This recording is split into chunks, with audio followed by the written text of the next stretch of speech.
Today we have Ed Sarpolus, pollster and founder of Target-Insyght. Did I pronounce that correctly? He certainly did. I'm All a right. Detroiter by native, and Okay. so I'm used to this kind of conversation. Okay. Well, thanks for joining Deadline Detroit. We appreciate it. I've got a lot of questions for you. This is, I feel like it's kind of a pent-up interest for the election. It's been sort of set aside, a little bit suppressed by the pandemic, but I think it's starting to surface, and both candidates are starting to get out there. So the first question is, okay, I saw a poll today, Biden leading by 11% in Michigan. Does it matter at this stage? Is that Well, it? what's important to look at the poll is the fact that he's leading but not winning, and Ah, he's not over 50%. okay. If you go back 4 years ago, I never predicted Hillary was going to win the presidency because she was never winning. She was always leading, okay?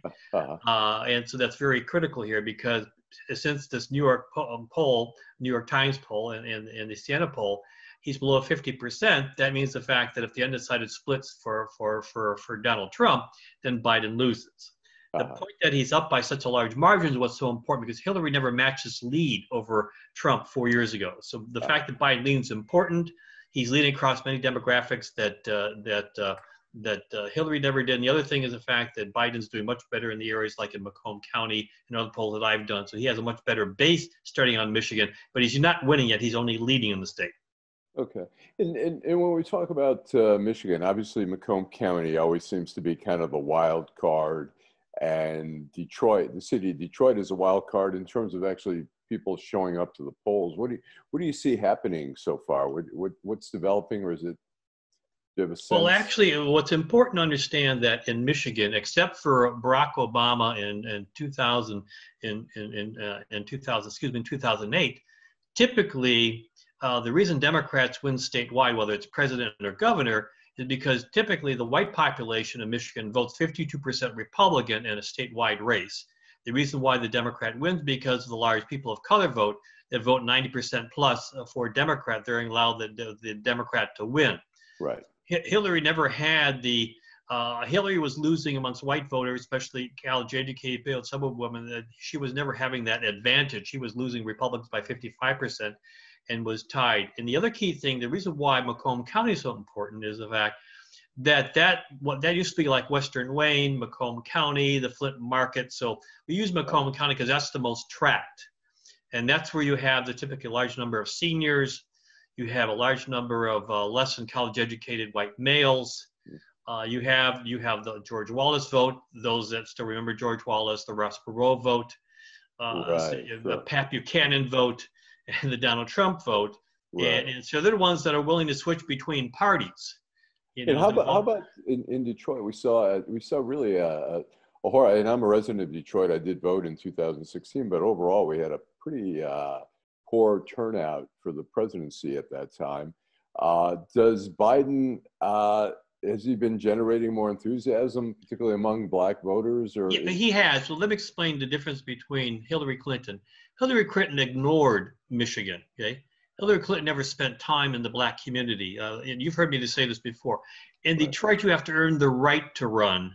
You Uh-huh. don't get their endorsement or support just because Uh-huh. you're running. For And example, how do even you do that? How do you do you that? have to, they want to see your face. They want to shake your hand. Well, now we do butting of elbows, but the point being, they want to be informed because we got to remember Detroit voters grew up voting for white candidates. So they're not against voting for white candidates. They just Mhm. want to know that you're listening to them, hearing to them. That Right. same thing happened to Mark Schauer. It happened to Jennifer Granholm.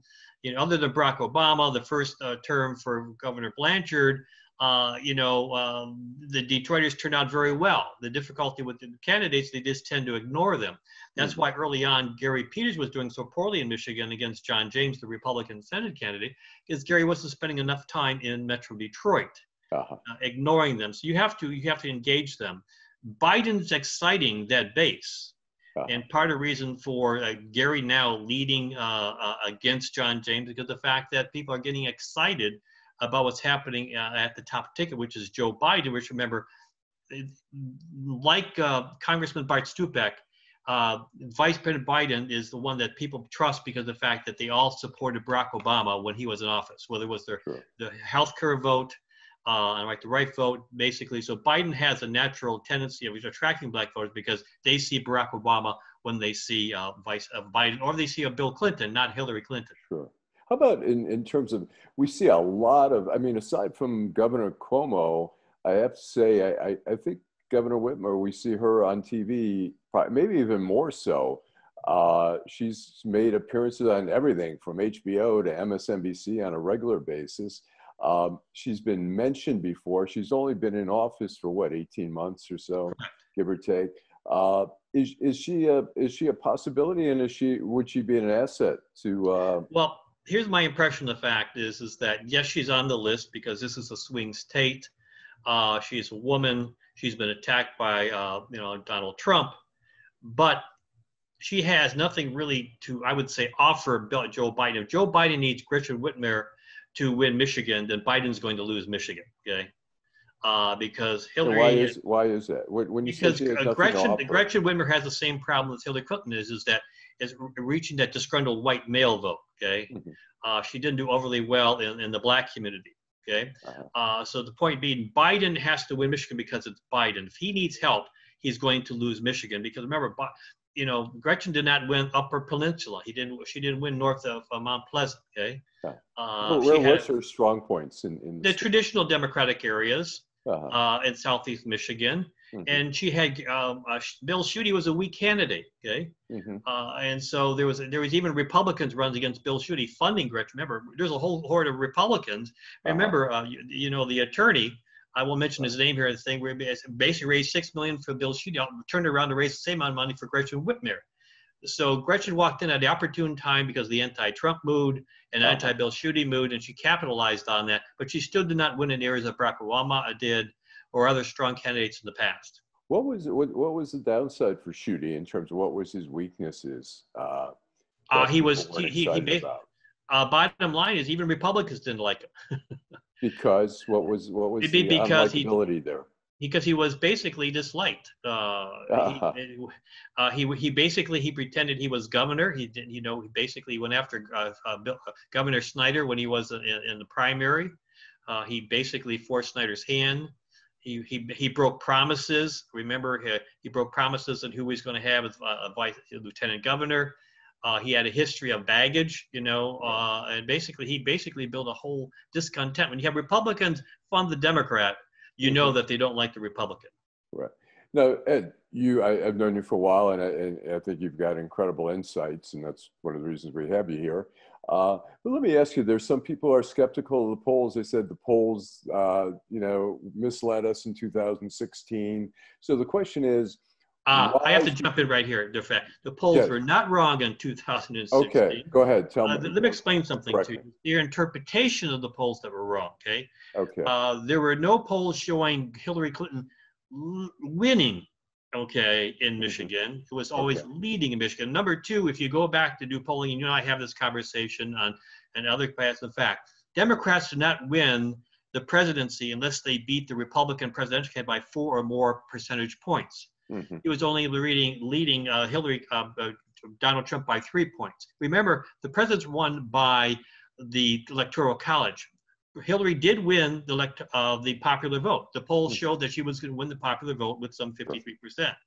But when you incorporate the Electoral College, if you go back the last 60 or so years, unless the Democrats leading by 4 or more points, do the Democrats end up winning the Electoral College. So the polls were correct. She did win the popular vote, but she didn't win the Electoral College, which requires a larger margin of victory. Okay. And now let me also, some people are curious. A lot of people just have cell phones these days. They don't, I mean, back in the day, every household had a phone. How difficult has that made your job in doing polls? I would say it more comes down to a little bit more of cost than it is to reaching people. I still do. I just did a series of 3 polls last week, and I'll give you a case in point to talk about the differences. Election night in 2016, 10 minutes after 8, I predicted Hillary was going to lose to Donald Trump in Michigan. Okay, I talked to 600 people when the polls closed on election night and projected Donald Trump was going to win, beating her by 1 point. And I only talked to people who had landlines. Oh, really? So the point comes down to methodology, but because of cell phones, you can still reach people by cell phone.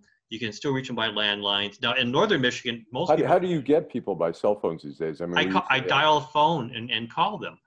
Yeah. I have access to lists of people with cell phones. There's Okay. 4 million cell phones in Michigan. Uh-huh. Despite what people think, yes, people do have cell phones, and their Right. numbers are listed. Okay. Most people who have cell phones, it was their old landline number. Okay. Okay, and those who are databases, everything that's available to marketing, they're able to pollsters, and so I have a database of cell phones in Michigan. I know what county they're in. Sometimes I know the name of the person, but sometimes I know the name of the person. So the bottom line, it's a little bit more costly than it used to be, but you still can reach people and communicate with them. Okay. Now, two of the obviously big issues right now are the pandemic and the Black Lives Matter. How are they going to impact Michigan in terms of the election, and then nationally? How do you see that? Well, I think where the pandemic comes in is less than the pandemic is forcing us to do more absentee voting.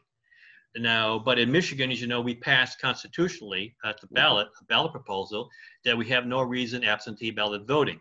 Uh-huh. And so I think what you're seeing is that now, since if you're a candidate, usually during no reason absentee voting, you still had 2.5 weeks prior to the election in order to catch up with your opponent. Now your campaign pretty much ends in the beginning of mid-September, because AV votes start like 45 days out. You don't have that groundwork. So where we used to have in urban core areas, maybe 40% of were voting absentee ballot. Now it might be 60 or 70% voting absentee ballot. So I think the change with AV voters is the fact that is who gets to them quick. The race will be over sooner because you have to reach those voters much earlier in the process in order to win. And a trick to this, actually, if you go back to 1980, when you go back when Ronald Reagan won his first term, okay, his whole focus was AV voters. And he was doing robocalls and things like we're doing today. Back when he ran his first term, he focused on AV voters and he focused on phone calls. And so things don't really change; they just become more technically advanced. Right. What do you see with? I mean, like I say, Gretchen Whitmer has had a pretty high profile for being such a being a rookie governor, for being out there for only 18 months. What do you see her political future in the Democratic It's going to depend Party? what she does with it. Okay, she's gotten good marks because of the COVID-19 of her helping Michigan, but she still has to show some victories. Okay, she did. Most people, if they're being honest with you, there was no victory on auto insurance, Right. and there was no victory on the roads yet.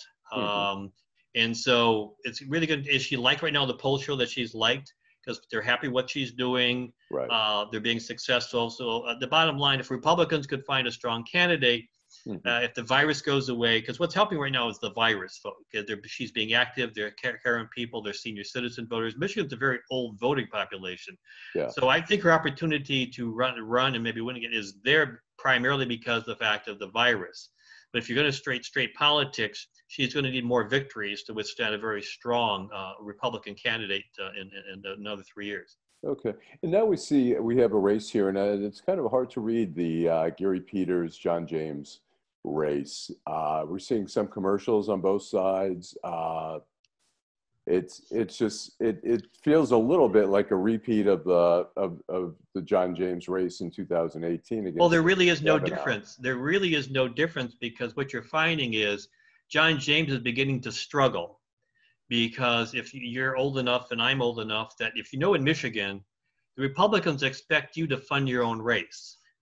Number two, if once you begin to show slippage at the top of the ticket, your money begins to go away. John James' problem right now is the fact he tied himself so close to Donald Trump that he doesn't know how to break loose. For example, he's been quiet on the whole, the whole Jones, the whole issue with the Black Lives Matter. He's been independent.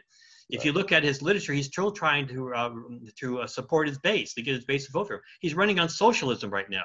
I get all this literature, and you're going to elect me because I'm going to fight socialism. That's not what people care about. The other thing is he's trying to say that he's the only veteran running, because he's either in a jet or in a suit. He doesn't want people to know. So Gary Peters, though he was in the National Guard, did serve over in the Middle East. So her problem right now is that he has to stay quiet because he doesn't want to answer questions about Donald Trump. And but he went up until the virus start. He was getting up to 14% of the black vote. Gary Peters was in trouble until the virus kicked in. Yeah.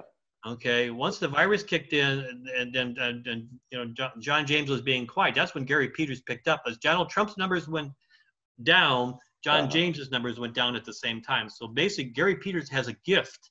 The fact Donald Trump numbers are hurting, and the virus is actually helping Gary Peters. And John James in the black community, how is he doing? How's he? He's getting about 14. He up until the most recent poll, he was only getting he was breaking the magic barrier of 10 points. Gary Peters was in trouble. Earlier this year, he was basically tied with Gary. Early on, he was getting tons of money, but now as Donald Trump numbers have slipped, so is John James numbers split, especially in the black community. So basically. Go ahead. There's a lot of emails that Gary Peters sends out and says Betsy DeVos is bankrolling and Michigan is. That doesn't matter to the black vote. It doesn't matter to the black vote. It doesn't matter at all in Michigan at all. Well, the point to raise amongst party regulars it does because that helps raise money. Okay. Right. But the people who vote, who's Betsy DeVos? They don't. They don't getting that email, for example, it's the same 80,000 people that get those emails all the time. You happen to be on the list. And that's what's going on. But the bottom line to the average voter, it's coming down to, do I like Trump or not? The top of the ticket's going to determine who wins the Gary Peters, John James race. Right now, Donald Trump is hurting John James. That's why you just see him distancing himself. And Gary Peters is getting the benefit of the numbers of Donald Trump going down.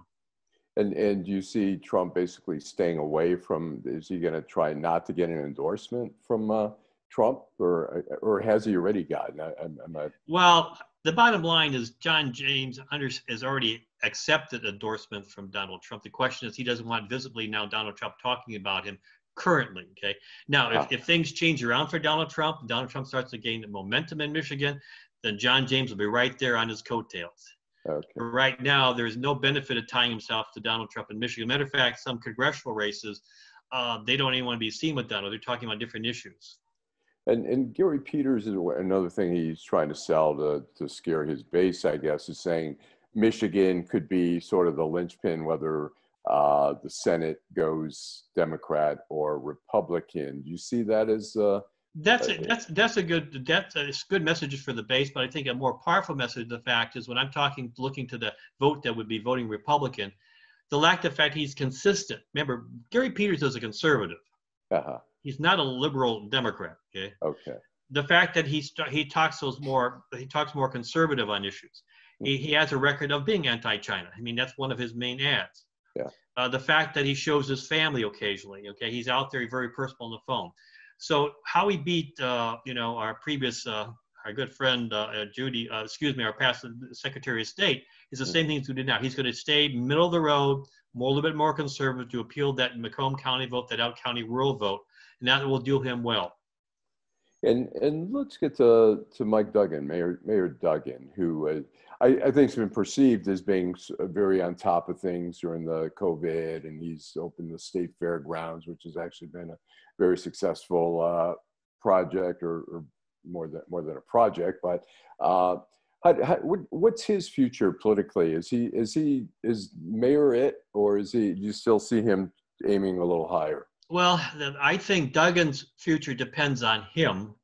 What happens with the federal cases or investigation on the demolishing of the money, the fundraiser money, past things that he's done in the past. Basically, he basically has been his own worst enemy on different things. So if he's overcoming that, I think he can stay on as mayor, because right now his poll shows him very strong in Detroit. Right now, if the election were held today, no one's going to beat Mike Duggan, black or white, if the election were held today. The question is, his future is dependent on what's in his closet, because people are always going after him, investigation. Right. If any of that comes to fruition, like his old boss, County Exec McNamara, who was asked to step down, Mike Duggan being but right now, Mike Duggan has been able to overcome that. He's running strong. Republicans like him. The black community likes what he's been doing right now. So right now his future is strong. I think that he can win re-election. It comes down to what happens with the investigations. And do you expect him to run for re-election? I would say right now, I think he wants to run again. Uh-huh. Okay, I've thought it was kind of strange. I've been hearing stories about him trying to help Kwame Kilpatrick. Uh-huh. Right. And I think, well, that's a signal to me that he wants to run again for mayor. Okay. And how about, do you see his future as, if Biden were elected, being a cabinet member, or being something like maybe head of HUD or something like that? Or do you see him I would going for the think that Mike. governorship or I think Senate? I. Oh, I think. Well, first, Gretchen isn't going to like Mike Duggan Yeah. run for mayor for governor. I think what's going to come down is Michigan. Typically, what's going to happen is I think Mike Duggan will be considered, and I think he basically investigation about his past, any problems sticking out there legally against him. If he's clean, things continue well, then I think he will be considered for something outside of Michigan. But you remember, no one picked John Engler to go to Washington, even though there was to talk about him. Governor Granholm never went, basically. Right. Other than our old Commerce secretary, state Commerce secretary, most people remember his name. There haven't been many people have gone to the presidential, office, and basically, so Mike Duggan, I definitely would be considered. But I think it's come down to they're going to have to look at Mike. What's the situation in Michigan? Can he leave? There's anything going to be attacked on? But he's obviously shown he's a very good manager. He's been very successful, and I think that he will be considered. It's going to come down to what's his position in Detroit, and things will be in his investigations. And finally, I'm going to ask you, and I don't know if you'll put yourself out here. As far as predictions for the election, do you see Michigan going to Biden? Who do you see winning the presidential election? I would say at the present time, Biden is in better position than Hillary Clinton is because of the strong numbers. I think that because Biden is not over 50%, he's far from having it locked up. Okay. But the point being is so Donald Trump still has time. If Biden makes the same mistakes that Hillary did and not focusing on what issues people care about, remember, Joe Biden is not talking about himself or email campaigns. Basically, Donald Trump is running against the good guy of himself and Joe Biden, the same age. Right. Remember, Republicans are running for him, supporting him. Mm-hmm. I mean, you've been around long enough for the news thing. How often do you have somebody in their 70s? Their sins are all forgotten. Right. He's one of us. He's been around forever. He's a good old boy, okay? Right. We like him. We know where he's coming from. Remember, Republicans voted overwhelmingly for Carl Levin in the state, not because he was a liberal and pro-choice, because of the fact they could trust him. He was consistent. He would do nothing to hurt them. Joe Biden has gotten that vote of confidence saying, we know Joe Biden. We may not agree with him on everything, but we can trust him. We know him, and he'll be consistent. So Joe Biden has the advantage, but until he's consistently breaks over 50%, specifically in Michigan, then the race still could go either way. And any prediction on the vice presidential candidate? Who do you think would be the strongest? Well, I think it's good. I would say that Biden is doing his best to pick a very professional Black woman. Okay, mm-hmm. I think that's his choice. Yeah. I think that you're going to find someone that I think he's looking for. Bottom line, I think Biden's trying to find his own Biden. Right. Is Susan Rice? Do you think she's a serious? Yes, Susan Rice is definitely a serious candidate. I think the new congressman that was introduced, I forget her name, was introduced overnight that was being investigated. The police officer congressman from the South. Right. Sure. They're all being considered. I think that I think Kamala Harris. I think Susan Rice is considered. A couple of other people. I think what they're looking for is a professional Black woman, okay, mm-hmm. that can show that. Remember, Biden's other stipulation: they have to be ready to be president tomorrow, okay. Right. So that limits the number of Black women who have that resume to mm-hmm. do that. Who's perceived as such. Susan Rice does that. Kamala Harris does that. So they're going to be looking at somebody who would create that presence that if Biden mm-hmm. were to get sick, yes, we could see this person filling in for Joe Biden. And that's, I think, will come down whoever fits that boat. And I guarantee you they're doing focus groups. They're doing talking to people. They're measuring their success. Remember, when John Engler was being considered for vice president or run for president, they did focus groups, and he failed the focus group test. What would be the October surprise or miracle for Trump to turn? What could you foresee that could really just suddenly change the? Biden would have to make some mistakes. Okay, there's something have to come out on him that's going to basically turn the tide, or just we go into war mode. You know, presidents typically, when war breaks out someplace, if Iran would attack us, you know, I think that would benefit Trump.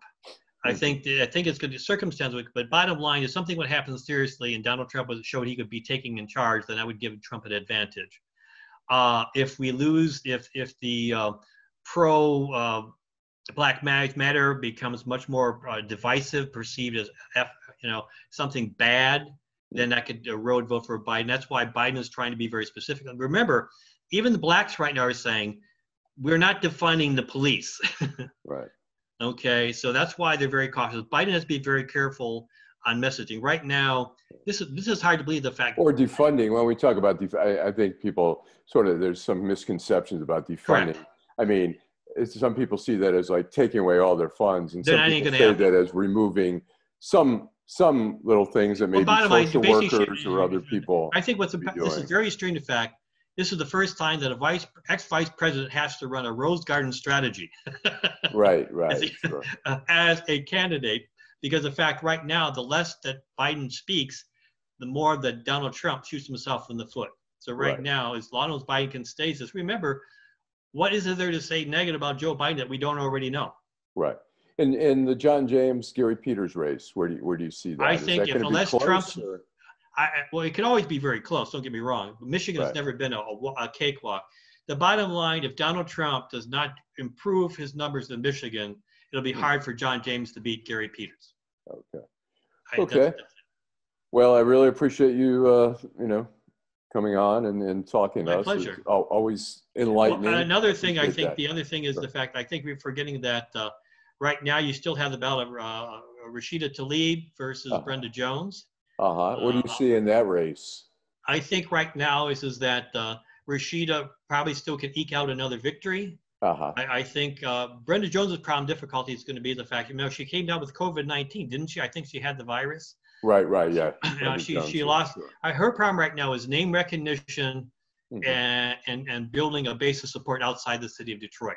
Right. So Rashida's going to have the money, the name recognition, and so bottom line, could Brenda Jones make up the time that she lost and raise the money necessary to get her message out in Elk County? Otherwise, it could be a close race, but right now the advantage is Rashida's, because Brenda Jones may not have the time to build that base of support. You got to remember, Rashida's going to have all the money she needs. Brenda Jones is the one that has to build her name outside thing. And the other thing, the reason Brenda could win, if she's able to capitalize on the absentee vote.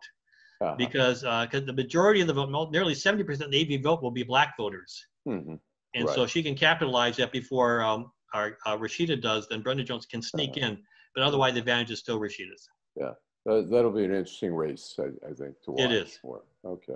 Well, thanks again, Ed. Thank you very much. And hopefully we'll talk to you again during this. You take care. It's been my pleasure. Okay, great. Thanks. Bye-bye.